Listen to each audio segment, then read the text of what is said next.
Hi hello I am Lakshmi here. അപ്പൊ ഇന്ന് ഒരു നല്ല വീഡിയോ ആയിട്ടാണ് ഞാൻ എത്തിയിരിക്കുന്നത്. ഇന്ന് ഞാൻ നിങ്ങൾക്ക് ഒരു മെഷീനാണ് പരിചയപ്പെടുത്തി തരുന്നത് കേട്ടോ. അപ്പൊ എന്താണ് മെഷീൻ എന്നല്ലേ, നിങ്ങൾ സലൂണിലൊക്കെ പോകുമ്പോൾ ഇതുപോലൊരു കോമ്പോ ഉണ്ട്, അവരിങ്ങനെ കോമ്പ് ചെയ്യാറുണ്ടോ? ഇതുപോലൊരു സാധനം കൊണ്ട് നമ്മുടെ ഫേസിലേക്ക് ഇട്ട് കുത്തും. അപ്പൊ എന്തൊക്കെയോ കുറെ സ്പാർക്കിൾസ് ഒക്കെ വരുന്നതാണെന്ന് നമുക്കറിയില്ല. അപ്പൊ ഇതെന്താ?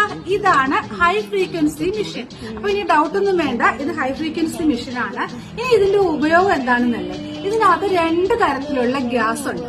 ഒന്ന് നിയോൺ ഗ്യാസും ഒന്ന് ആർഗൺ ഗ്യാസും.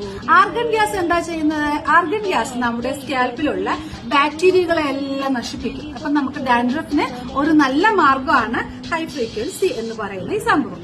അതുപോലെ തന്നെ ഇത് നമ്മുടെ സെബത്തിന്റെ പ്രൊഡക്ഷൻ നന്നായിട്ട് കുറയ്ക്കുകയും ചെയ്യും. ഇത് നമ്മുടെ സ്കിന്നിലാണ് യൂസ് ചെയ്യുന്നതെങ്കിൽ സ്കിന്നിൽ കൊളാജിന്റെ അളവ് കൂട്ടാനായിട്ട് ഈ മെഷീൻ നിങ്ങളെ ഒത്തിരി സഹായിക്കും. അതുപോലെ തന്നെ നമ്മുടെ ബ്ലഡ് സർക്കുലേഷൻ കൂടാനും ഇത് ഒത്തിരി ഹെൽപ്ഫുൾ ആണ്. നമ്മൾ യൂസ് ചെയ്യുന്ന ഏത് തരത്തിലുള്ള ക്രീം ആണെങ്കിലും അത് സ്കിന്നിലേക്ക് പെനിട്രേറ്റ് ആകാനായിട്ടും ഇത് ഒത്തിരി നിങ്ങളെ സഹായിക്കും. അപ്പൊ ഇനി ഒരു സംശയവും വേണ്ട. ഇനി അവർ ഇതൊക്കെ എടുത്തോണ്ട് വരുമ്പോ നമുക്ക് പേടിയൊന്നുമില്ല. ഇതെന്താ? ഇത് ഹൈ ഫ്രീക്വൻസി ആണെന്ന് അവരുടെ അങ്ങോട്ട് പറയുക. Okay, thank you so much.